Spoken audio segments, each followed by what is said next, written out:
Hi friends, నమస్తే అండి. మనం ప్రతిరోజు మీ సుప్త చేతనాత్మక మనసుకున్న శక్తి అనే బుక్ చదువుకుంటున్నాం కదా. ఏం చెప్పారు నిన్న బుక్లో? మనకు ఏదైనా సరే ఎంపిక చేసుకునే సామర్థ్యం మనకుంది. మనం ఏదైతే మనం కావాలనుకుంటామో దాన్ని ఎంపిక చేసుకునే సామర్థ్యం మనలోనే ఉంది. అందుకు నేను చెప్పేది పాజిటివ్గా ఉండండి. జీవితాన్ని ఎంచుకోండి. ఎలా ఎంచుకోమంటున్నారు? ప్రేమను ఎంచుకోండి, ఆరోగ్యాన్ని ఎంచుకోండి. అంటే ఎంతసేపు నేను ఆరోగ్యంగా ఉన్నాను ఇలా ఎలా అనుకుంటామా ఆరోగ్యంగా ఉంటాం. లేదు నెగిటివ్గా అనుకున్నామా అలా మన జీవితం ముందుకు వస్తుంది. అందుకే నేను ఎంతసేపు ఏం చెప్తున్నారు జీవితాన్ని ప్రేమను ఎంచుకోమంటున్నారు, ఆరోగ్యాన్ని ఎంచుకోమని చెప్తున్నారు. ఈ రోజు ఇంకా ఏం చెప్తున్నారంటే ఒక ప్రధాన ఆధార అంశం యొక్క శక్తి. ప్రాచీన గ్రీక్ దేశం కాలం నాటి దార్శనికులు, తార్కికులు సిలోగిజం అనే రూపాన్ని అధ్యయనం చేశారంటండి. ఆ సిలోగిజం అంటే ఏంటంటే మన మనసు తర్కం చేస్తుంది. ఇప్పుడు చూడండి, మనం ఏమైనా ఒక మాట చెప్పామనుకోండి, ఏదో ఒక తర్కం చేస్తూ ఉంటుంది. నేను ఇప్పుడు ఆరోగ్యంగా ఉన్నాను, ఇదే తీసుకుందాం. నేను ఆరోగ్యంగా ఉన్నాను అని అనుకున్నాం అనుకోండి, అవునా నువ్వు ఆరోగ్యంగా ఎక్కడ ఉన్నావు, నీకు తలనొప్పి ఉందిగా, నీకు అది ఉందిగా, నీకు కాళ్ళు నొప్పి ఉందిగా, ఇలా చెప్తా ఉంటది మన మనసు. అంటే తర్కం చేస్తూ ఉంటుంది. ఏ మనసు అది? Conscious mind. అలా తర్కం చేస్తూ ఉంటుంది. వాడుక మాటల్లో దీని అర్థం ఏంటంటే, మీ చేతనాత్మక మనసు ఏ ప్రధాన ఆధార అంశాలను నిజం అని భావిస్తుందో మీ సుప్త చేతనావస్థలోని మనసు తీసుకునే ఆ నిర్ణయాన్ని నిర్ధారిస్తుంది. అంటే మన కాన్షియస్ మైండ్ అంటండి, అదే ఇక్కడ చెప్తున్నారంటే ఇది నిజం అని ఏదైతే మన కాన్షియస్ మైండ్ తో స్ట్రాంగ్ గా నమ్ముతామో దాన్నే తీసుకుంటుంది మన సబ్ కాన్షియస్ మైండ్. దాన్ని తీసుకుని దాన్ని నిర్ధారిస్తుంది. దాన్ని ప్రూఫ్ చేసేస్తున్నాం. అంటే ఇది నిజం అని చెప్పేసి మనం నేను ఆరోగ్యంగా లేను అనుకున్నాం అనుకోండి, దాన్ని నిజం చేసి చూపిస్తుందంట మన సబ్ కాన్షియస్ మైండ్. అందుకని మన ఆధారం అంశం అంటే ఏంటి? మనం అనుకునేది ఎప్పుడు ఎలా ఉండాలి? పాజిటివ్ గా ఉండాలి. అది ఎటువంటి ప్రశ్న, ఏ రకమైన సమస్య అయినప్పటికీ మీ ఆధార అంశాలు సరైనవి అయితే మీ నిర్ణయం తప్పనిసరిగా సరైనదే అయి ఉంటుంది. అందుకే ఎప్పుడు మనం పాజిటివ్ గా ఉంటే గనక మన ఆధార అంశం మనం సరైన దాన్ని ఆలోచించే మనకి ఏదైతే ఆధారంగా ఉందో దాన్ని సరిగ్గా ఆలోచించామంటే మనం ఏ నిర్ణయం తీసుకున్నా సరైన నిర్ణయం తీసుకుంటామంటండి. సరైన ఆలోచన చేసి సరైన మన కాన్షియస్ మైండ్ తో సరైన ఆలోచన చేసామంటే మనం తీసుకునే ఏ నిర్ణయమైనా సరైనదే అయి ఉంటుందంట. ఉదాహరణ ఏం చెప్తున్నారంటే, ప్రతి సుగుణం ప్రశంసనీయమే. ఇది ఆధార అంశం అనుకోండి. మనం ఇలా అనుకున్నాం అనుకోండి, అప్పుడు జాలిగుంటే ఒక సుగుణం. అందుకే దయాగుణం ప్రశంసనీయం. లేకపోతే ఏర్పడ్డ వస్తువులన్నీ మార్పు చెందుతాయి, కాలగర్భంలో కలిసిపోతాయి అనుకున్నాం అనుకోండి. ఈజిప్టులోని పిరమిడ్లు నిర్మించబడ్డాయి, అందువల్ల పిరమిడ్లు కూడా రూపుమారి అంతరిస్తాయి. అంతే కదండి. అంటే వస్తువులన్నీ మార్పు చెందుతాయి అనుకున్నప్పుడు పిరమిడ్లు కూడా మార్పు చెందుతాయి, అంతరిస్తాయి కదా. మొదటి వాక్యాన్ని ప్రధాన ఆధార అంశం అంటారు. ఆధార అంశం సరైనదైనప్పుడు దాని ముగింపు కూడా సరిగ్గానే ఉంటుంది. అంటే ఇక్కడ ఇది కూడా అంతే. ప్రతి సుగుణం ప్రశంసనీయమే. అది సరైనదే అయితే గనక అందుకే దయాగుణం అనేది ప్రశంసనీయము. ఫస్ట్ మనం తీసుకునే ఆధార అంశం సరైనదైతే మన నిర్ణయం కూడా సరైందే అని చెప్తున్నారండి. న్యూయార్క్ సిటీలో అంటండి టౌన్ హాల్లో మానసిక విజ్ఞానంపై ఈయన ఉపన్యాసాలు ఇచ్చేవారంటండి. ఎవరు? మర్ఫీ గారు. ఒక కాలేజ్ ప్రొఫెసర్ అంటే ఈయన దగ్గరికి వచ్చారంట. ఆయన ఏం చెప్పారంటే ఈయనతో, నా జీవితంలో ప్రతీదీ తలక్రిందులైంది. నా ఆరోగ్యం, డబ్బు, మిత్రులు అన్నీ పోగొట్టుకున్నాను నేను. నేను ముట్టుకున్న ప్రతీదీ పాడైపోతుంది అని చెప్పాడంట ఆ ప్రొఫెసర్ ఈయనతో. ఆయన సమస్యలన్నీ తార్కికంగా, ప్రత్యక్షంగా ఆయన స్వయం విధ్వంసక ఆధార అంశంలోంచి వచ్చినవే అని ఆయనకు వివరించాను. ఇప్పుడు చెప్తున్నారు కదా, మనం ఏదైతే ఒకటి అనుకుంటామో దాన్ని బట్టే ఆ మిగిలిన పరిస్థితులన్నీ ఏర్పడతాయి. ఈయన ఏం చెప్పాడు ఆయనకి? మీరు ఏదైతే అనుకున్నారో అంటే మీ ఆధార అంశంలోంచి వచ్చినవి. ఈయనంతా నెగెటివ్‌గా ఉన్నాడు కాబట్టి ఆయన జీవితంలో అన్నీ అలా జరుగుతున్నాయని చెప్పారంటండి ఈయనకి. తన జీవితాన్ని మార్చుకోవడానికి ఆయన ఒక కొత్త ప్రధాన ఆధారాంశాన్ని తన ఆలోచనలో ఏర్పరచుకోవాలి. ఈయన చెప్తున్నారనమాట. ఈయన ఆధారాంశం ఆయన అనుకునేది సరిగ్గా అనుకోలేదు. ఆ ఆధారాంశాన్ని. అందుకని కొత్త దాన్ని మార్చుకోవాలని ఈయన చెప్పారంట. ఏం చెప్పారు? తన సుప్త చేతనకున్న అనంతమైన తెలివితేటలు తనకు ఆధ్యాత్మికంగా, మానసికంగా, ఆర్థికంగా మార్గదర్శకత్వం చేస్తూ, నిర్దేశిస్తూ తన అభివృద్ధికి కారణభూతం అవుతోందన్న తన నమ్మకాన్ని నిజం అని ఆయన ఒప్పుకోవాలి. అంటే తన సబ్‌కాన్షియస్ మైండ్‌కి అనంతమైన శక్తి ఉంది అని మనం చెప్పుకున్నాం కదా ఆల్రెడీ. అవే మనకి ఆ అనంతమైన శక్తి ఏదైతే ఉందో మన సబ్‌కాన్షియస్ మైండ్‌లో అదే మనకి స్పిరిచ్యువల్‌గా, అలాగే మెంటల్‌గా, ఆర్థికంగా అన్ని విషయాల్లోనూ మనల్ని నిర్దేశిస్తూ మన అభివృద్ధి చెందడానికి కారణమవుతుంది అనే దాన్ని ఆయన ఒప్పుకోవాలి అని ఈయనకి చెప్పారంటండి.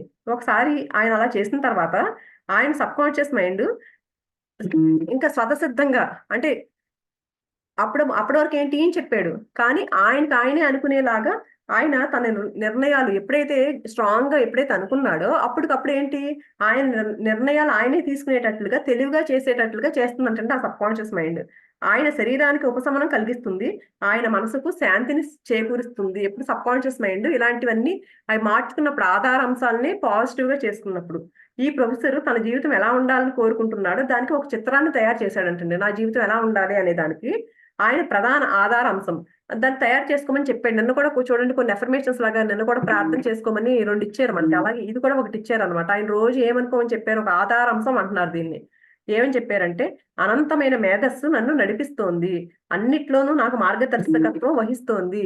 అంటే మన సబ్‌కాన్షియస్ మైండ్‌లో ఉంది, పవర్ ఉంది అవన్నీ చెప్పారు కదండీ! అంటే దాన్నే మేధస్సు ఉంది, నాలోనే ఉంది. అది నాకు మార్గదర్శకత్వం వహిస్తుంది. అంటే నన్ను ప్రతిదాన్ని నడిపిస్తుంది అదే. నాలో ఉన్న ఆ అనంతమైన ఆ మేధస్సు. పరిపూర్ణమైన ఆరోగ్యం నాది. సామరస్య నియమం. నా మనసులోను, శరీరంలోను పనిచేస్తోంది. సామరస్య నియమం అంటే లా లా ఆఫ్ హార్మనీ అంటండి. అది నా మనసులో పనిచేస్ పనిచేస్తుంది. అందం, ప్రేమ, శాంతి, సమృద్ధి ఇవన్నీ నావి. నా జీవితాన్నంతా సక్రమంగా పనిచేయడం, దైవాజ్ఞ పాటించడం లాంటి నియమాలు నన్ను నడిపిస్తున్నాయి. నా ప్రధాన ఆధార అంశం జీవిత సత్యాల మీద ఆధారపడి ఉంది అన్న సంగతి నాకు తెలుసు. నా సుప్త చేతనాత్మక మనసు, నా చేతనాత్మక మనసు యొక్క ఆలోచన తీరుకు అనుగుణంగా స్పందిస్తుందని నాకు తెలుసు. నేను అలా అనుభూతి చెందుతున్నాను. నేను నమ్ముతున్నాను. దీనికి అఫర్మేషన్స్ లాగా ఇలా అనుకోమన్నారనమాట. ఆధారాంశం అంటే ప్రతిది నా లోపల ఉన్న మేధస్సే నన్ను నడిపిస్తుందది. అందుకని నా కాన్షియస్ మైండ్ ఏదైతే చెప్తుందో నా సబ్‌కాన్షియస్ మైండ్ అదే వింటుందని, దానికి అనుగుణంగానే అది స్పందిస్తుందని నాకు తెలుసు. నేను దాన్ని అనుభూతి చెందుతున్నాను అని ఈయన ఒక ఇది ఇచ్చారండి ఆధారాంశాన్ని. తర్వాత ఆయన తను సాధించిన దాని గురించి నాకిలా రాసాడు. ఇది రోజు అనుకునేసరికి అనుకున్న తర్వాత ఆ ప్రొఫెసర్ ఈయనకి లెటర్ రాసాడంట. ఏమని? తాపీగా, నెమ్మదిగా, ప్రేమతో రోజుకి అనేక సార్లు నేను నా ప్రధాన ఆధారాంశం యొక్క ప్రవచనాలను పునరుచ్చరించాను. అంటే దీని పైన ఏదైతే చెప్పారో దాన్నంటండి చాలా శాంతంగా కూర్చుని అనుకున్నాడంట. పదే, పదే, పదే పునరుచ్చరించడం అంటే ఏంటి? పదే, పదే అనుకుంటూ ఉన్నాడంట అవి. అవి లోతుగా నా సుప్త చేతనాత్మక మనసులోకి ఇంకుతున్నాయని నాకు తెలిసింది. పదే పదే ఒకటే మళ్ళీ మళ్ళీ అనుకుంటా ఉంటే అందుకే కదండీ మనకు ప్రతిరోజు అఫర్మేషన్స్ చెప్పుకోండి పాజిటివ్‌గా అని చెప్తారు కదా! ఈయన కూడా ఆళ్ళు పదే పదే ఇవన్నీ చెప్పుకునేసరికి అవి లోతుగా మన సబ్‌కాన్షియస్ మైండ్‌లోకి చొచ్చుకొని పోతాయంటండి. ఆయనకి కూడా తెలిసిందంట ఇలా లోతుగా వెళ్ళిపోయినియని. సత్ఫలితాలు దానిని అనుసరిస్తాయని మానసిక నియమాలు నాకు నచ్చచెప్పాయి. మీరు నాకిచ్చిన సలహాకి ఎంతో రుణపడి ఉన్నాను. నా జీవితంలోని అన్ని విభాగాలలోనూ మంచి మార్పులొస్తున్నాయి. మీ సలహా పనిచేస్తుంది. ఈయనకి లెటర్ రాసాడండి. ఇవన్నీ ఎప్పుడైతే ఆయన దాన్ని పూర్తిగా నమ్మి పాజిటివ్‌గా ఇవన్నీ అఫర్మేషన్ లాగా అనుకుంటూ పదే పదే అనుకుంటూ ఉండడం వల్ల ఆయన సబ్‌కాన్షియస్ మైండ్‌లో మార్పులొచ్చి ఆయన హ్యాపీగా ఉన్నాడంటండి. ఈయనిచ్చిన సలహా ఏదైతే ఉందో పనిచేస్తుందని ఈయనకి లెటర్ రాసాడాయన. సుప్త చేతన వివాదాస్పదంగా వాదించదు. మీ సుప్త చేతనాత్మక మనసు ఎంతో తెలివైంది. అన్ని ప్రశ్నలకు సమాధానాలు తెలుసు దానికి. అయితే తనకు తెలుసు అన్న సంగతి దానికి తెలీదు. మనం ఫస్ట్ నుంచి చెప్పేది ఇదే కదండీ! మన సబ్‌కాన్షియస్ మైండ్‌కి అన్నీ తెలుసు. కానీ నాకు తెలుసు అన్న విషయం దానికి తెలీదు. ఎందుకు తెలీదు? ఆ కాన్షియస్ మైండ్ దానికి యజమానిలా పనిచేస్తుంది. కాన్షియస్ మైండ్ ఏం చెప్తే దాన్ని చేసుకుంటూ పోవడమే దీని పని. అది మీతో వాదించదు. ఎదురు జవాబివ్వదు. అలాంటి సలహాలతో నువ్వు నన్ను ప్రభావితం చెయ్యకు అని అనదు. అది మన కాన్షియస్ మైండ్ చెప్పిందనుకోండి, ఎందుకు నువ్వు అలాంటి సలహాలు నాకిస్తున్నావు అనేం చెప్పదు. మనం ఏం చెప్తే ఇది ఒక బాస్ అనమాట. ఇది బాస్ లాగా మన సబ్‌కాన్షియస్ మైండ్ సర్వెంట్ లాగా. అదేం చెప్తే దాన్ని పాటించడమే దీని పని. ఇలా ఎందుకు చెప్పావు? అలా ఎందుకు చెప్పావు? అని ఎప్పుడు ఇది వాదించదు. మీరు నేనిది చెయ్యలేను. నేనిప్పుడు బాగా ముసలివాడినయిపోయాను. నేను ఆ బాధ్యతను తీసుకోలేను. నేను సరైన చోట పుట్టలేదు. నాకు సరైన రాజకీయ నాయకుడు తెలీదు అని అన్నప్పుడు మీరు ఈ వ్యతిరేక ఆలోచనలతో మీ సుప్త చేతనాత్మక మనసుని నింపేస్తున్నారు. అంతే కదండీ! చాలా సార్లు అందరూ ఎలా ఉంటారు? ఈ నెగెటివ్ ఆలోచనలతోనే ఉంటారు. అమ్మో! నేను చేయలేను. నేను ఈ వయసొచ్చేస్తుంది కదా! ఈ వయసులో నేనేం చేస్తాను? అంటూ ఉంటారు. కానీ చూడండి మన మెడిటేటర్స్ చూడండి 80 సంవత్సరాలొచ్చినా సరే ఎంతో యాక్టివ్‌గా ఉంటారు. ఎన్నో చక్కగా పనులు హ్యాపీగా చేసుకుంటూ ఉంటారు. ఎందుకంటే మనం దాన్ని నమ్మట్లేదు. మనం నెగెటివ్ సజెషన్స్ ఇవ్వట్ల మన బాడీకి నేను పెద్దదాన్నయిపోయాను. నేను చేయలేను అన్న సజెషన్స్ ఇవ్వట్లేదు కాబట్టి మెడిటేటర్స్ ఇవన్నీ తెలుసుకున్నారు కాబట్టే వీళ్ళంతా చక్కగా పని చేసుకోగలుగుతున్నారు. అంటే అంత వయసొచ్చేసినా కూడా ఎంత హెల్తీగా ఉంటున్నారు. హ్యాపీగా పని చేసుకోగలుగుతున్నారు. ఎందుకు ఆడిచ్చిన సజెషన్స్ వల్లే. దానికి అనుగుణంగానే అది స్పందిస్తుంది. మనం ఏవైతే సూచనలిస్తున్నామో దానికి అనుగుణంగానే ఆ సబ్‌కాన్షియస్ మైండ్ పనిచేస్తుంది. నిజానికి మీకు జరగబోయే మంచిని మీరే అడ్డుకుంటున్నారు. మీ జీవితంలోని మీ జీవితంలోకి లేమిని, పరిమితులని, ఆశాభంగాల్ని తీసుకొస్తున్నారు. లేమి ఏంటేంటి? లేకపోవడాన్ని. అంటే ఆరోగ్యం లేకపోవడమా, సంపద లేకపోవడమా, సమృద్ధిగా లేకపోవడమా? ఇవన్నీ ఎవరు ఆహ్వానిస్తున్నారు మన జీవితంలోకి? అంటే మనమే ఆహ్వానిస్తున్నాం. ఎవరికైతే లేవో అవన్నీ వాళ్ళు ఆహ్వానించి తెచ్చుకున్నవే. ఉన్నవాళ్ళు ఉండడాన్ని ఆహ్వానించుకున్నారు. మీ చేతనాత్మక మనసులోకి అడ్డంకులు, అవరోధాలు, ఆలస్యాలను తెచ్చి ఉంచినప్పుడు, మీరు సుప్త చేతనాత్మక మనసులో ఉంటున్న మేధస్సుని, తెలివితేటలని తిరస్కరిస్తున్నారనమాట. మనం కాన్షియస్ మైండ్‌తో అడ్డంకులు, అమ్మో! నేను చేయలేను. ఇలాంటి పనులు నెగెటివ్‌గా ఎప్పుడైతే అనుకున్నామో, అవరోధాలన్నీ కల్పిస్తున్నామో, అప్పుడు మన లోపల మన సబ్‌కాన్షియస్ మైండ్‌లో ఏదైతే తెలివితేటలున్నాయో, దానికి ఏదైతే నాలెడ్జ్ ఉందో అదంతా దాన్ని తిరస్కరిస్తున్నాం మనం. దాన్ని తీసుకోవట్లా. మన నాలెడ్జ్ చక్కగా రెడీగా ఉంది అదివ్వడానికి. కానీ మనం తీసుకోవడానికి మన కాన్షియస్ మైండ్ ఒప్పుకోవట్లేదనమాట అక్కడ. మీరు నిజానికి మీ సుప్త చేతన మీ సమస్యను పరిష్కరించలేదని అంటున్నారు. ఇది మానసిక భావోద్వేగ సంకులతను, దాని మూలంగా వచ్చే జబ్బుకి, మానసిక రోగాలకు దారితీస్తుంది. ఎప్పుడు ఆ కాన్షియస్ మైండ్ ఎంతసేపు అలాంటి నెగెటివ్ ఆలోచనలే చేసేటప్పుడు ఇంకేం చేస్తదిది? ఇది అసలు మన నేనేం చేయలేను అని సబ్‌కాన్షియస్ మైండ్‌కి చెప్పేస్తున్నాం మనం. సజెషన్ ఇచ్చేసినప్పుడు ఏమవుతది? అప్పుడే అనారోగ్యాలు వీటన్నిటికి గురవుతాము. ఎందుకంటే అదే ఆలోచనతో ఉన్నారు కాబట్టి. మీ కోరికలను సాధించుకోవటానికి, మీ నిరాశని అధిగమించడానికి మీరు ధైర్యంగా రోజుకు పలుసార్లు ఆదేశించండిలా.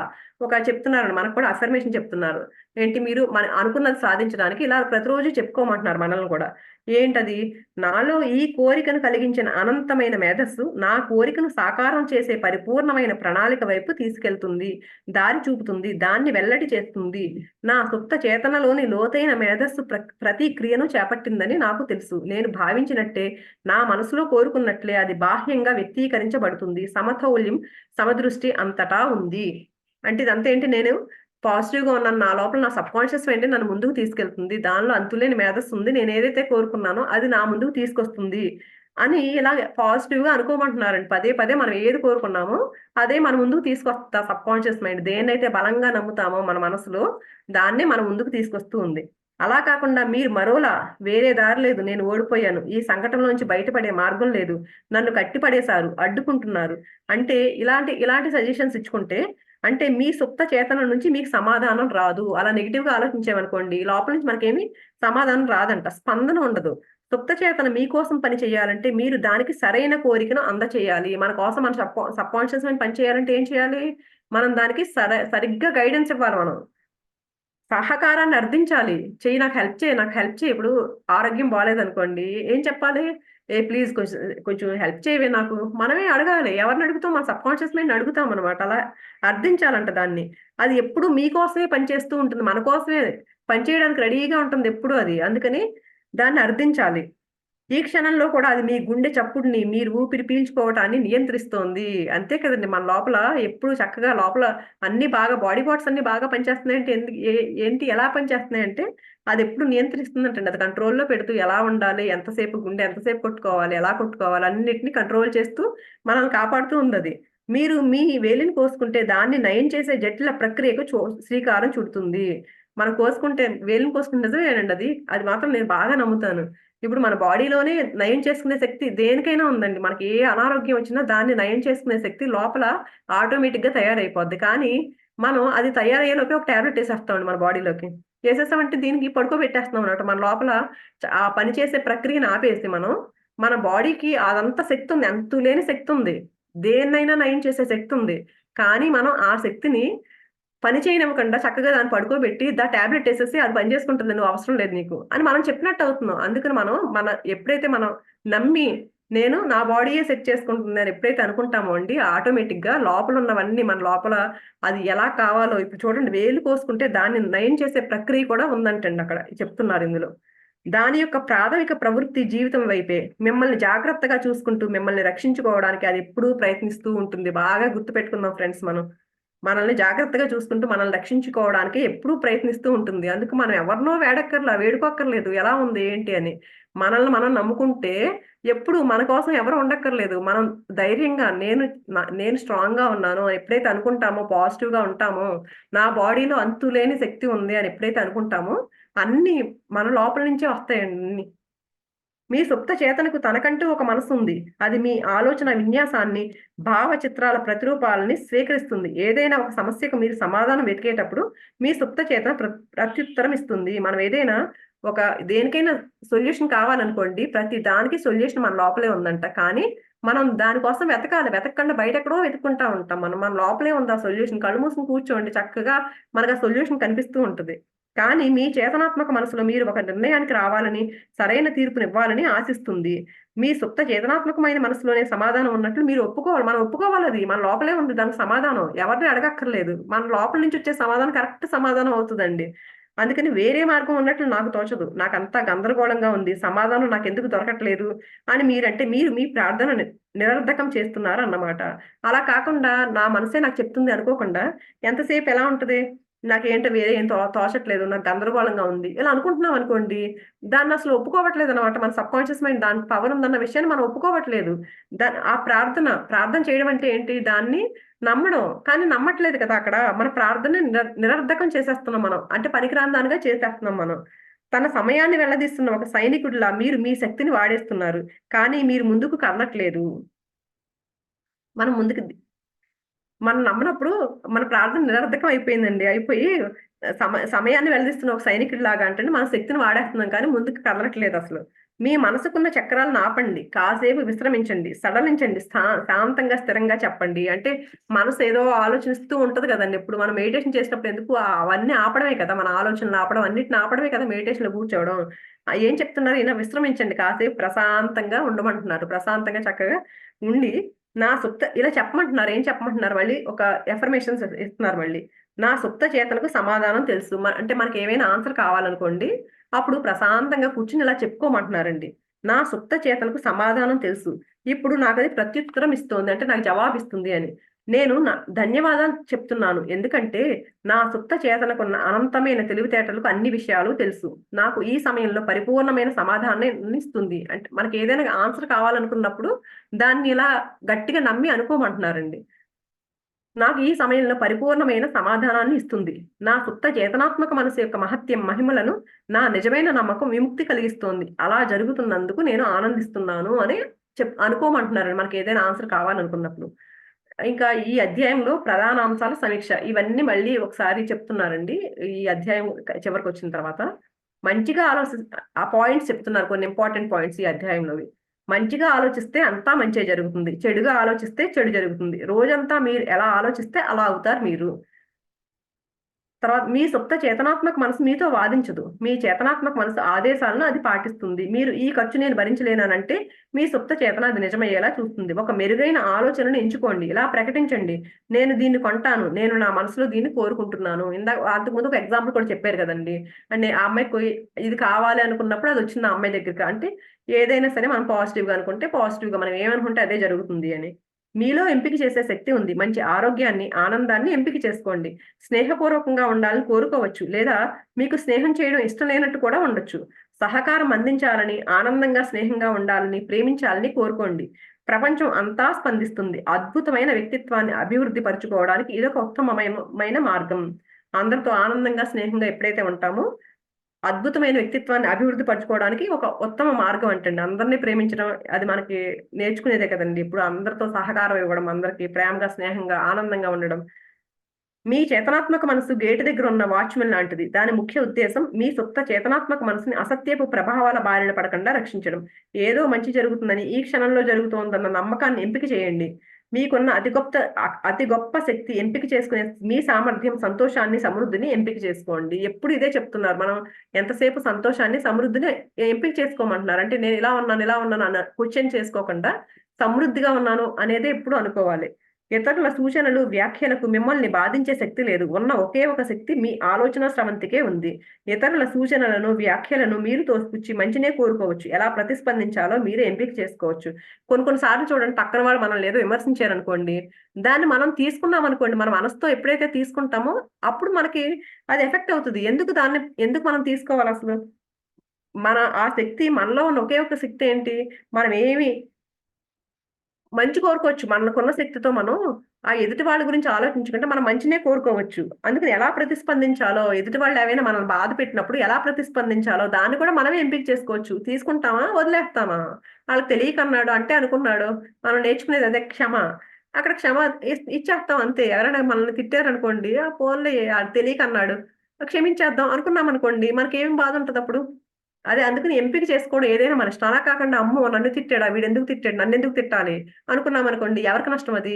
మనకి ఆ కోపాలు అంతా మన హెల్త్ మీద ఎఫెక్ట్ పడుతుంది. అందుకని ఎవరైనా ఏమైనా అంటే కూడా దాన్ని తీసుకునే ఎలా తీసుకుంటామా, ఆ ఎంపిక చేసుకునే ఇది కూడా మీదే.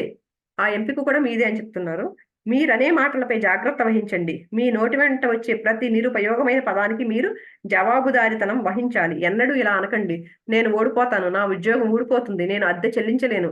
మీ సుప్త చేతన జోక్‌ని అర్థం చేసుకోలేదు. వాటన్నింటిని నిజమయ్యేలా చేస్తుంది. నెగెటివ్‌గా ఏం వాడినా సరే అది నిజం అనుకు తెలీదు గదండీ దానికి.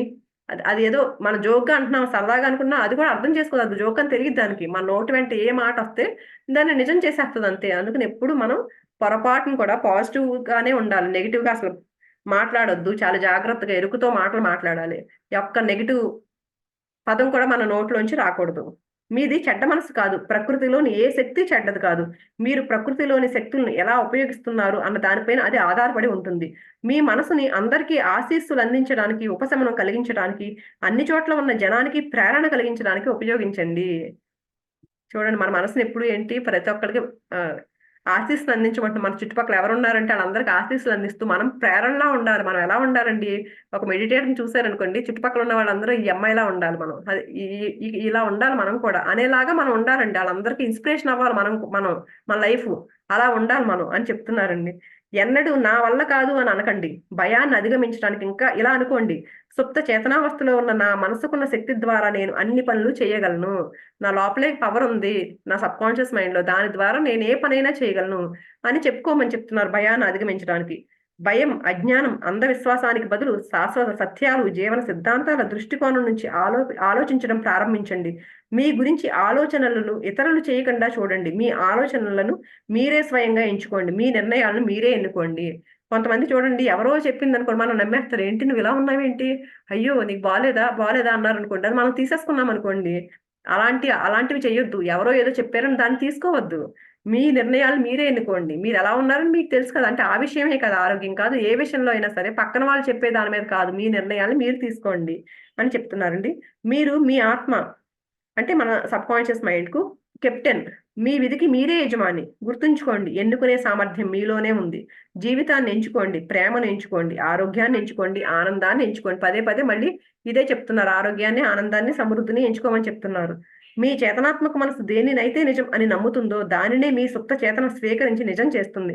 అదృష్టాన్ని దేవుడు చూపించే మార్గాన్ని, సరైన కర్మను, జీవితం అందించే సర్వసుఖాలను నమ్మండి. ఇక్కడితో ఈ చాప్టర్ కంప్లీట్ అయిపోయిందండి. తర్వాత చాప్టర్ మీ సుప్త చేతనకున్న అద్భుతమైన శక్తి. మీ సుప్త చేతనకున్న శక్తి అంతులేనిది. మీ సుప్త చేతనాత్మక మనసు మీకు ప్రేరణ కలుగజేస్తుంది, మార్గదర్శనం చేస్తుంది. అది మీ జ్ఞాపకాల గోదాము నుంచి మీ గత జీవితంలోంచి ఎన్నో దృశ్యాలను వెలికి తీయగలదు. మీ గుండె చప్పుడును, రక్త ప్రసారాన్ని అది నియంత్రించగలదు. అది మనకి ఇది ఎంతో ఉంది, శక్తి ఉంది అని ఫస్ట్ నుంచి చెప్తున్నారు కదండీ! అది మనకి ఇన్‌స్పిరేషన్ చేయగలదు మనల్ని. అలాగే మనల్ని గైడ్ చేయగలదు. మన లోపల మన గతంలో ఉన్న ఎన్నో దృశ్యాలను అది దాచిపెట్టుకుంటదంటండి. దాని నుంచి బయటికి తీయగలదంట లోపల నుంచి. అలాగే మన లోపల మీ జీర్ణశక్తిని, తిన్నది వంట పట్టించుకోవడాన్ని, బయటకు పంపడాన్ని నియంత్రిస్తుంది. మీరు ఒక రొట్టె ముక్క తిన్నప్పుడు మీ సుప్త చేతనాత్మక మనసు దానిని కణజాలం, కండరాలు, ఎముకలు, రక్తం రూపాల్లోకి మారుస్తుంది. ఈ ప్రక్రియలను భూప్రపంచంలోని అతి పెద్ద తెలివైన వాడికి కూడా తెలియకపోవచ్చు. అంటే మన లోపల మన బాడీలో ఎంత జరుగుతుందండి. మనం ఏమన్నా తిన్నామనుకోండి, తర్వాత దాన్ని ఆహ్, ఎలా బయటికి అంటే దాన్ని బ్లడ్‌లా మార్చడానికి ఒక పక్కన రకరకాల పనిచేస్తాయి. కొన్ని కోట్ల అణువులు పనిచేస్తాయంటండి మన శరీరం లోపల మన బాడీ పనిచేయడానికి. అంటే అలాంటి ఎక్కడ ఎవరికీ తెలీదంటండి. ఎంతో ప్రపంచంలోనే తెలివైన వాడికి కూడా అలాంటిది ఉండదంటండి. మన బాడీ మెకానిజం తెలీదంట. అలా అలా అదంతా పనిచేస్తుంది. ఇది పనిచేస్తుంది అలాంటిది. అంటే ఎంతో తెలివైన వాడు కూడా అంత మెకానిజం ఉండదంటండి. ఆ బాడీ మెకానిజం అలా ఉంటది మన బాడీ. మీ సుప్త చేతనాత్మక మనసు అన్ని ప్రధానమైన ప్రక్రియలను, శరీర ధర్మాలను అదుపులో ఉంచుతుంది. అన్ని సమస్యలకు సమాధానాలు దానికి తెలుసు. మీ సుప్త చేతనాత్మక మనసు ఎప్పుడూ నిద్రపోదు, విశ్రమించదు. అది అన్ని వేళలా పనిచేస్తూనే ఉంటుంది. దానికున్న అద్భుతమైన శక్తిని తెలుసుకోవాలంటే ఒక పని చేయండి. నిద్రపోయే ముందు దానితో స్పష్టంగా మీరు ఒక ప్రత్యేకమైన పని చేయాలి అనుకుంటున్నానని అనండి. మీరు కోరుకున్న ఫలితానికి దారి తీయడం కోసం మీలోనే ఉన్న ఎన్నో శక్తులు వెలువడడం మీరు చూస్తే మీరే ఆశ్చర్యపోతారు. ఒకసారి కావాలంటే టెస్ట్ చేసుకోవచ్చండి మనం. ఏంటి పడుకునే ముందు ఇలా అనుకోమంటున్నారు. స్పష్టంగా నేను ఈ పని చేయాలి, స్పెషల్‌గా ఒకటి అనుకోమంటున్నారు. నేను ఈ పని చేయాలనుకుంటున్నాను అని. అని స్ట్రాంగ్‌గా ఎప్పుడైతే అనుకుంటామో, ఆ పనికి చేయడానికి అవన్నీ ముందుకు రావడాన్ని మనం గమనిస్తామంటండి. ఆ ఫలితాలు, ఆ పని ఏదైతే అనుకున్నామో మనం, ఆ పని జరగడానికి కావాల్సినవన్నీ ముందుకొస్తాయంటండి మన ముందుకి. అవన్నీ ఆ శక్తి బయటికి రావడం చూస్తే మనమే ఆశ్చర్యపోతామంటండి. దీని శక్తి, తెలివితేటలు ఎలాంటివంటే అవి సర్వశక్తి సంపన్నుడైన ఆ దేవునితో ప్రత్యక్షంగా సంపర్కం కలిగిస్తాయి. ఆ శక్తి ప్రపంచాన్ని నడిపిస్తుంది. గ్రహాలని వాటి క్రమంలో తిరిగేలా దారి చూపిస్తుంది. సూర్యుడిని ప్రకాశించేలా చేస్తుంది. అంత శక్తి ఉందంటండి దానికి. మీ సుప్త చేతనాత్మక మనసు మీ ఆదర్శాలకు, ఆకాంక్షలకు, పరోపకార సేవా తత్పరతకు నిలయం. తన సుప్త చేతనాత్మక మనసు ద్వారానే షేక్స్‌పియర్ తన కాలంలో సామాన్య మానవులకు తెలియని గొప్ప సత్యాలను గ్రహించి వ్యక్తపరిచాడు. షేక్స్‌పియర్ ఎన్నో రాసి ఎంతో మందిని ఇచ్చేసారు గదండీ! అంటే ఈయనకెలా వచ్చింది అదంతా? అంత నాలెడ్జ్ ఎలా వచ్చింది అంటే, ఆయన సబ్‌కాన్షియస్ మైండ్ ద్వారానే వచ్చిందంటండి ఆయనకి కూడా. తన సుప్త చేతనాత్మక మనసు ద్వారానే గ్రీకు శిల్పకారుడు ఫిడియస్ అందం, విధి విధానం, సౌష్ఠవం, అనుపాతం, పాలరాయి కంచులోహంలో శిల్పంగా మలచడానికి అవసరమైన కళను సంపాదించుకున్నాడు. సుప్త చేతన ఒక లోతైన బావి లాంటిది. దానిలోంచి గొప్ప కళాకారులు తమ అద్భుత శక్తుల్ని వెలికి తీస్తారు. గొప్ప ఇటాలియన్ చిత్రకారుడు రెఫెల్ తన చిత్రం 'మెడోనా' చిత్రించడానికి, గొప్ప జర్మన్ సంగీత కళాకారుడు బీథోవెన్ తన సింఫనీలు తయారు చేయడానికి అది తోడ్పడింది. వీళ్ళందరికి పెద్ద పెద్దవాళ్ళందరూ అంటే బాగా పేర్లు మనందరికి తెలిసిన వాళ్ళు కొంతమంది, నాకైతే కొంతమంది తెలీదండి. ఆహ్, వీళ్ళందరూ ఏంటంటే అంత పెద్ద పేరు తెచ్చుకోవడానికి కారణం ఏంటంటే, వాళ్ళ సబ్‌కాన్షియస్ మైండ్‌లో ఉన్న పవర్‌ని వాళ్ళు తెలుసుకున్నారండి. ఆ శక్తి మాకుందని చెప్పేసి, ఆ లోపల నుంచి వచ్చిన పవరేనంట ఆళ్ళకి. కొన్ని సంవత్సరాల క్రితం ఇండియాలో రిషికేశ్‌లో ఉన్న యోగా ఫారెస్ట్ యూనివర్సిటీ వాళ్ళు ఉపన్యాసాలిమ్మని ఈయన ఆహ్వానించారంటండి. ఈయన అక్కడున్నప్పుడు ముంబై నుంచి ఒక సర్జన్ వచ్చాడంట. ఆయనతో చాలా సేపు మాట్లాడారంట ఈయన. ఆయన మంచి డాక్టర్ అంట. ఆయన పేరు జేమ్స్ ఎస్టేల్. ఆయన ద్వారా ఒక ఆశ్చర్యకరమైన కథను తెలుసుకున్నాడంటండి ఈయన. ఏంటంటే ఎస్టేల్ ఒక స్కాటిష్ సర్జన్ అంటండి ఈయన. ఆ ఎస్టేల్ అనే అతను డాక్టర్ అన్నమాట. ఒక ఆపరేషన్ చేస్తారు కదా! ఆ డాక్టర్ ఈయన. ఆయన 1840 ఆ ప్రాంతంలో బెంగాల్‌లో ప్రాక్టీస్ చేసేవాడంటండి. ఆ కాలంలో మొత్తం ఇప్పుడంటే మనకి అనస్థీషియా ఇస్తారు కదా! ఆ రోజుల్లో అది లేదంటండి. ఆ కాలంలో స్పర్శ జ్ఞానం తెలియకుండా చేసేందుకు ఏథర్ ఇంకా తదితర ఆధునిక రసాయనిక ద్రవ్యాలను వాడేవారు కాదు. అయినప్పటికీ 1843, 46 మధ్య డాక్టర్ ఎస్టేల్ అన్ని రకాల ప్రధాన శస్త్రచికిత్సలు 400 పైచిలుకు చేశాడంటండి. ఈయనంటే 400 పైగా ఆపరేషన్స్ చేశాడంటండి. ఏంటి మత్తు అప్పట్లో లేదంట. మనకి అనస్థీషియా ఇవ్వడం అనేది తెలీదంట. అప్పట్లో లేదంట ఇంకా. వీటిలో అంగశ్ఛేదనం, కంతిని, క్యాన్సర్ పాల్పడ్డ శరీర భాగాలను తొలగించడం, కళ్ళు, చెవులు, గొంతు అంటే అన్ని రకాల ఆపరేషన్‌లు ఉన్నాయంటండి నేను చేసిన వాటిల్లో. ఈ శస్త్రచికిత్సలన్నింటిలోనూ కేవలం మానసిక ఎనస్థీషియా మాత్రమే ఇవ్వబడింది. అప్పుడేంటంటే మానసికంగా మాత్రమే ఎనస్థీషియా అంటే శరీరానికి ఇచ్చే ఎనస్థీషియా అప్పటికింకా లేదు. మానసికంగా మాత్రమే ఎనస్థీషియా ఇవ్వబడిందంట. రోగులు తమకెలాంటి బాధ వేయలేదు. అంటే మానసికంగా ఏంటి ఈయన సజెషన్స్ ఇచ్చేవాడు బహుశా. ఎందుకంటే శరీరానికి ఇవ్వకుండా ఎనస్థీషియా తెలియకుండా ఎలా ఉంటదండి? ఈళ్ళకి ఎలాంటి బాధ ఉండేదంట కాదంటండి. ఆపరేషన్ చేస్తే కోస్తారు కదా! ఖచ్చితంగా కత్తితో, చాకుతో కొయ్యాల్సిందే కదా బాడీని. ఎలాంటి నొప్పి లేదని చెప్పేవారంట. అంటే ఇప్పుడంటే మనకు ఆపరేషన్స్ చేసేటప్పుడు అనస్థీషియా ఇస్తారు కాబట్టి నొప్పి తెలీదు. ఆ స్పర్శ కోల్పోతుంది కాబట్టి ఆ ప్లేస్‌లో. కానీ అప్పట్లో ఈయన మానసికమైన అనస్థీషియా ఇచ్చేవారంట. అంటే ఆళ్ళకి మైండ్‌కి సజెషన్స్ ఇచ్చేవారనమాట. నీకెలాంటి నొప్పి లేదు అనేటట్టు ఇచ్చేవారనమాట ఆయన. రోగులు తమకెలాంటి బాధ వేయలేదని అన్నారు. ఆ సర్జరీలు జరుగుతున్నప్పుడు వారిలో ఎవ్వరూ చనిపోలేదంటండి. మరొక ఆశ్చర్యకరమైన విషయం ఏంటంటే, ఎస్టేల్ ఆపరేషన్ చేసిన రోగుల్లో ఆపరేషన్ చేసిన తర్వాత మరణించిన వారి సంఖ్య అతి స్వల్పం. చాలా తక్కువ మంది మాత్రమే చనిపోయారంట ఈయన ఆపరేషన్ చేసిన వాళ్ళు. పాశ్చాత్య శాస్త్రవేత్తలైన Louis Pasteur, Joseph Lister bacteria మూలంగా అంటువ్యాధులు ప్రబలుతాయని నిర్ధారించక ముందు రోజులు అవి. ఆపరేషన్ తర్వాత వచ్చే అంటువ్యాధులకు కారణం సూక్ష్మ క్రిమిసంహారం పూర్తి చేయని పరికరాలు వాడడం. అప్పట్లో కొంచెం ఎక్కువగానే ఎఫెక్ట్ అయ్యేవారు కదండీ! అప్పట్లో ఇంత టెక్నాలజీ లేదు. అంటే ఈ బాక్టీరియా మూలంగా చనిపోయేవారంటండి. ఎందుకంటే అయి సరిగ్గా క్లీన్ చేయకుండా వాడేసేవారు కదా! అవి ఆపరేషన్ చేసేవన్నీను. అందుకని చెప్పేసి ఆ సూక్ష్మ క్రిమి సంహారం పూర్తి చేయని పరికరాలు. ఇప్పట్లో అంటే క్లీన్ చేసి ఇప్పుడు బాగా కొంచెం అవేర్‌నెస్ పెరిగింది. అందరికి చేస్తున్నారు గానీ అప్పట్లో అలా చేసేవారు కాదు కదండీ! అందుకని చాలా మంది చనిపోయేవారంట ఆపరేషన్ చేసేటప్పుడు. హానికారకులైన విష అణువులు అన్న సంగతి ఎవరు గ్రహించలేదు. అంటే ఆ పూర్తిగా క్లీన్ చేయనప్పుడు అందులోనే హానికారకమైన అణువులుంటాయి అని ఎవరికీ తెలీదంట అప్పటికి. అందుకనే అయినప్పటికి అందుకే ఎక్కువ మంది చనిపోయేవారంట. కానీ ఈయన ఆపరేషన్ చేసిన వాళ్ళు చాలా తక్కువ మంది మాత్రమే మరణించారంటండి. అయినప్పటికీ యోగ నిద్రలో ఉన్న తన రోగులకి ఎస్టేల్ వారికి సంక్రమణ కానీ, సెప్టిక్ కానీ ఆపదని సూచన ఇచ్చినప్పుడు అంటే ఈయన ఆహ్, యోగ నిద్రలో ఉన్న రోగులకి ఈ సూచన ఇచ్చేవాడంటండి. ఏంటి సెప్టిక్ అవ్వదని సూచన ఇచ్చేవాడంట. వారి సుప్త చేతనావస్థలో ఉన్న మనసు ఆయన సూచనకు ప్రతిక్రియ చూపించింది. ఈయన సెప్టిక్ అవ్వదు, ఇదేమీ కాదు అని పాజిటివ్‌గా సూచన ఇచ్చేవాడంటండి వాళ్ళకి. ఇచ్చేసరికి ఆళ్ళకి దానికి రిజల్ట్ చూపించిందంట వాళ్ళ సబ్‌కాన్షియస్ మైండ్. అంటే ఏమి అవ్వకండా అంటురోగం మూలన జరిగే ప్రాణహానిని నివారించే ప్రక్రియలను ప్రారంభిస్తుంది. అంటే ఆ రోగం రాకుండా అంటురోగాలొచ్చాయని చెప్పారు గదా! అది రాకుండా ఉండడం కోసం ఈళ్ళ సబ్‌కాన్షియస్ మైండ్ పనిచేసి వాళ్ళని కాపాడిందంటండి. దీని గురించి ఆలోచించండి.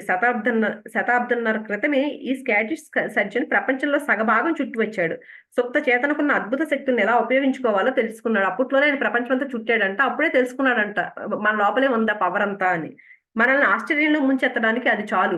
డాక్టర్ ఎస్టేల్‌కి ప్రేరణ కలిగించి, అతని రోగులు మరణం పాలు కాకుండా రక్షించిన ఇంద్రియాతీత శక్తులు మీవి కూడా కావచ్చు. మీ సుప్త చేతనాత్మక మనసు మిమ్మల్ని సమయం, స్థలం, బంధనాల నుంచి స్వేచ్ఛను కలిగించగలదు. అన్ని రకాల కష్టాలు, బాధల నుంచి విముక్తిని ప్రసాదించగలదు. మీ సమస్యలేవైనప్పటికీ అవి మీకు సమాధానాలను ఇవ్వగలదు. మీలోనే ఒక శక్తి, జ్ఞానం ఉన్నాయి. అవి మీ బుద్ధిని మించినది. అది చూసి మీరు ఆశ్చర్యపోతారు. మీ అనుభవాలన్నీ మీరు మీ సుప్త చేతనాత్మక మనసుకున్న శక్తిని నమ్మేలా చేస్తాయి. మీకు ఆనందాన్ని కలిగిస్తాయి. తర్వాత మీ సుప్త చేతనే మీ జీవిత గ్రంథం. మీరు మీ సుప్త చేతనాత్మక మనసుపై ఏ ఆలోచనలు, నమ్మకాలు, అభిప్రాయాలు, సిద్ధాంతాలు, మత విశ్వాసాలను రాసిన, చెక్కిన, గాఢ ముద్ర వేసిన అవన్నీ అనుభవాలు, పరిస్థితులు, సంఘటనల రూపాల్లో బాహ్య లక్షణాలుగానే ప్రకటించబడతాయి. మళ్ళీ అదే చెప్తున్నారండి. ఏంటి మనం ఏ ఆలోచనలు చేస్తామో, ఎలాంటి నమ్మకాలు కలిగి ఉంటామో, ఎలాంటి అభిప్రాయాలు కలిగి ఉంటామో అవే మన పైకి కనిపించేలా చేస్తది. మన సబ్‌కాన్షియస్ మైండ్ మన ముందుకు తీసుకొస్తది. అలాంటి పరిస్థితుల్ని, అలాంటి ఆలోచనలు, అలాంటి పరిస్థితుల్ని. మీరు లోపలి పక్కన రాసుకున్నదంతా మీరు బయట కూడా అనుభవిస్తారు. మీ జీవితానికి 2 పార్శ్వాలున్నాయి. వస్తుగతమైనది ఒకటైతే, వ్యక్తిగతమైనది రెండోది. ఒకటి కనిపిస్తుంది, మరొకటి కనిపించదు. ఒకటి ఆలోచన అయితే రెండవది దాని వ్యక్తీకరణ. ఏదైతే ఆలోచన చేస్తామో అది వ్యక్తం అయిపోతా ఉంటుంది బయటికి. మీ ఆలోచన మీ మెదడులోని వెలుపలి భాగం నరాల ప్రకంపనల రూపంలో చేరుతుంది. అదే మీ చైతన్యవంతమైన తార్కిక మనసు యొక్క అంగం. ఒకసారి మీ చేతనాత్మక వస్తుగత మనసు ఆ ఆలోచనను పూర్తిగా స్వీకరించాక అది మెదడు యొక్క ఇతర భాగాలకు ప్రసారం చేస్తుంది. అది అక్కడ రూపొంది మీ అనుభవంలో మీ వ్యక్తీకరణం అవుతుంది. ఎప్పుడైతే ఆలోచన చేస్తామో అంటండి అది నరాల ప్రకటనల రూపంలో లోపలికి చేరిపోతుందంటండి. ఆ తార్కిక మనసు యొక్క అంగం ఒకసారి ఆ ఆలోచనని ఎప్పుడైతే స్వీకరిస్తుందో, అది మొత్తం లోపల ఇతర భాగాలు మన బాడీ పార్ట్స్ అన్నిటికి చేరిపోతుందంట. అది అక్కడ రూపొంది అనుభవంగా బయటకొచ్చేస్తుందంటండి. మనం చేసిన ఆలోచన మనకు అనుభవంగా బయటకొస్తుందంటండి. ఇవంతా మొత్తం బాడీ అంతా తిరిగి. ఇంతకు ముందు చెప్పినట్లు మీ సుప్త చేతన మీతో వాదించలేదు. దానిపైన మీరు రాసిన దాని ప్రకారమే అది నడుచుకుంటుంది. మనం ఏదైతే ఆలోచన చేశామో, మన మనసు ఏదైతే ఆలోచన చేస్తుందో దాని ప్రకారమే మన సుప్త చేతన నడుచుకుంటుంది. మీ చేతనాత్మక మనసు ఇచ్చిన తీర్పును, అభిప్రాయాన్ని అంతిమంగా భావిస్తుంది. ఇదే ఫైనల్ అన్నట్టు భావిస్తుందది. అందుకే మీరు జీవిత గ్రంథాన్ని ఎప్పుడూ రాస్తూనే పోతూ ఉంటారు. ఎవరి జీవిత గ్రంథాన్ని ఎవరు మన జీవిత గ్రంథాన్ని మనమే రాసుకుంటూ పోతున్నాము. ఎందుకంటే మీ ఆలోచనలే మీ అనుభవాలవుతాయి కనుక. అమెరికన్ తత్వవేత్త రాల్ఫ్ వాల్సో ఎమర్సన్ రోజంతా తాను ఆలోచిస్తుంటాడే ఎలా ఆలోచిస్తుంటాడో ఆ విధంగానే మనుష్యుడు తయారవుతాడు అన్నారంటండి ఒక అమెరికన్ తత్వవేత్త. అంటే మనం ఎలా ఆలోచిస్తామో అలాగే తయారవుతాడని అన్నారంట. సుప్త చేతనను ప్రభావితం చేసింది ప్రకటితమవుతుంది. అమెరికన్ మనస్తత్వ శాస్త్రానికి పితామహుడైన విలియం జేమ్స్ మీ సుప్త చేతనాత్మక మనసుకు ఈ ప్రపంచాన్ని కదిలించే శక్తి ఉంది అని చెప్పారంటండి. అందులో అనంతమైన జ్ఞానం, అంతులేని తెలివితేటలు ఉన్నాయి. దీన్ని రహస్యంగా దాగి ఉన్న ఓటలు పోషిస్తున్నాయి. ఇది జీవన నియమంగా పిలువబడుతోంది. మీ సుప్త చేతనాత్మక మనసుపై ఏ ముద్రలు వేస్తారో అవి భూమిని, ఆకాశాన్ని కదపగలవు, ఏకం చేయగలవు. అందుకే మీరు దానిని సరైన ఆలోచనలతోనూ, నిర్మాణాత్మకమైన భావాలతోనూ ప్రభావితం చేయాలి. ఈ ప్రపంచంలో ఇంత గందరగోళం, దుఃఖం ఉండడానికి కారణం ఎంతో మంది ప్రజలు చేతనాత్మక మనసుకు, సుప్త చేతనాత్మక మనసుకు మధ్యనున్న పరస్పర సంబంధాన్ని అర్థం చేసుకోకపోవడమే. అంటే మనకందరికి దుఃఖం ఉండడానికి, గందరగోళంగా ఉండడానికి కారణం ఏంటంటే, ఈ రెండిటికి ఉన్న లింక్ ఏంటో మనం తెలుసుకోకపోవడమే. ఏంటండి ఆ లింకు అంటే, మన ఆలోచన మనం కాన్షియస్ మైండ్ ఏదైతే ఆలోచిస్తుందో అదే సబ్‌కాన్షియస్ మైండ్ తీసుకుంటుంది. ఈ 2 రూపాలలో అన్వయం, ఏకీభావం, శాంతి కలిసి ఏకకాలంలో ఉన్నప్పుడు మీరు ఆరోగ్యంగా, ఆనందంగా, ప్రశాంతంగా, సంతోషంగా ఉంటారు. చేతన, సుప్త చేతన కలిసి పనిచేస్తున్నప్పుడు శాంతిపూర్వకంగా, సామరస్యంగా ఉన్నప్పుడు ఎటువంటి రోగము, అసమ్మతి ఉండదు. ఇవి 2 కలిసి ఎప్పుడైతే ఉంటాయో అప్పుడు అలాంటి రోగాలు, అశాంతి అనేది ఎప్పుడు మనకు ఉండదంటండి. ప్రాచీన ప్రపంచంలో హర్మీస్ ట్రిస్మెగిస్టన్ అనే ఒక గొప్ప మహాశక్తివంతుడైన ఇంద్రజాలికుడు ఉండేవాడు. ఆయన మరణించిన కొన్ని శతాబ్దాల తర్వాత ఆయన సమాధిని తెరిచినప్పుడు ప్రాచీన జ్ఞానం తెలిసిన ఎంతో మంది వివేకవంతులు ఉత్సుకతతో, ఆశ్చర్యంతో ఎదురు చూశారు. సమాధిలో యుగాల నాటి అత్యంత రహస్యం దాగి ఉందని అందరూ అనుకునేవారు. అది అందులో దొరికింది. ఆ రహస్యం ఏమిటంటే లోపల ఉన్నట్లే బయట కూడా ఉంటుంది. పైన ఉన్నట్లే క్రింద కూడా ఉంటుంది. ఒక ఒక మెజిషియన్ ఉండేవాడంటండి. ఆయన మరణించిన తర్వాత ఆయన శవాన్ని వెలికి తీశారంట. ఎందుకు ఈయనలో ఎందుకుంది పవర్ అంటే ఆ మెజిషియన్ ఎలా చేసేవాడు? ఈ బాడీ వేరేగా ఏమైనా ఉందేమో అన్నట్టు చూసేవారంట. చూస్తే చివరికి ఏం అర్థమైంది వీళ్ళకి? లోపల ఏది ఉందో బయట కూడా అదే ఉందని అర్థమైందంట. అలాగే మన ఐన్‌స్టీన్ చనిపోయినప్పుడు కూడానంటండి ఆయన ఎన్నో మొక్కల కోసం అసలు ఏంటి? ఈ మైండ్ ఏంటి? ఎందుకిలా ఉంది? ఆయన ఇంత తెలివితేటలు ఎలా ఉన్నాయని చూసారంటండి అప్పుడు కూడా. ఏముంటది? ఏమి ఉండదండి. మనం ఏదైతే నమ్ముతున్నామో అది అంటే నాకు పవర్ ఉంది. నేను చేయగలను, చేయగలను అని ఎప్పుడైతే అనుకుంటామో అది జరుగుతుంది అంతే. ఐన్‌స్టీన్‌కేమి వేరే బ్రెయిన్ ఏమి లేదంటండి. దానికి కూడా ప్రయోగాలు చేశారంట చాలా. మరో మాటల్లో చెప్పాలంటే మీరు మీ సుప్త చేతనాత్మక మనస్సుపై వేటినైతే ముద్రిస్తారో అవే బయటకు భావ వ్యక్తీకరణ చెందుతాయి. ఇదే సత్యాన్ని మోజెస్, ఈసాయియా, జేసస్, బుద్ధులు, జోరోస్టర్, లావోత్సే కాక యుగ యుగాల్లోని మహాపురుషులు, దార్శనికులు ఘోషించారు. మీరు వ్యక్తిగతంగా దేన్ని నిజం అని భావిస్తే అదే పరిస్థితులు, అనుభవాలు, సంఘటనల రూపంలో వ్యక్తమవుతుంది. మళ్ళీ మళ్ళీ ఇదే చెప్తున్నారండి. అంటే బుద్ధుడు, జీసస్ వీళ్ళంతా కూడా ఇవే చెప్పారంట. మొత్తుకున్నారంట చెప్తూ వాళ్ళు. స్వర్గం అంటే మీ యొక్క మనసులోనే. భూమి మీ శరీరం పరిసరాలు మీద కూడా ఉంటుంది. స్వర్గంలో లాగానే భూమి మీద కూడా ఉంటుందంటండి. అంటే మన మనసు మనం ఇది బావుంది అంటే మనం నవ్వుతా ఉంటే అదే స్వర్గం, ఏడుస్తా ఉంటే అదే నరకం అని చెప్తారు కదండీ! ఇదే జీవితం యొక్క గొప్ప సత్యం. ఏంటో సత్యం? స్వర్గంలో లాగానే భూమి మీద కూడా ఉంటుంది. అంటే పరిసరాలు ఇవన్నీ కూడా స్వర్గంలో ఎలా ఉంటాయో భూమి మీద కూడా అలా ఉంటుంది. కానీ మనం నాకిలా ఉంది, ఇలా ఉందని ఏడుస్తా ఉన్నామనుకోండి అది నరకంలా కనిపిస్తది మనకి. కానీ ఆనందంగా, హ్యాపీగా, స్వేచ్ఛగా ఉన్నామనుకోండి అదే స్వర్గంలా కనిపిస్తూ ఉంటుంది. క్రియ, ప్రతిక్రియ, నియమం, విరామం, కదలికల నియమం మీకు ప్రకృతి నిండా కనిపిస్తుంది. ఈ 2 సమానంగా ఉన్నప్పుడే సామరస్యం, సమతా స్థితి ఉంటాయి. జీవన సూత్రం మీలో లయబద్ధంగా, సామరస్యంగా ప్రవహించడం కోసమే మీరు ఈ ప్రపంచంలో ఉన్నారు. లోనికి తీసుకునేది, బయటకు పంపింది సమానంగా ఉండాలి. అనుభూతి, అభివ్యక్తీకరణ సమానంగా ఉండాలి. మీ నిస్పృహ, నిరాశలు అన్నింటికీ కారణం. మీ కోరిక తీరకపోవడం, మీరు వ్యతిరేకార్థకంగా, వినాశకరం దుర్నీతిగా ఆలోచిస్తే ఆ ఆలోచనలు వినాశకరమైన భావోద్వేగాలను పుట్టిస్తాయి.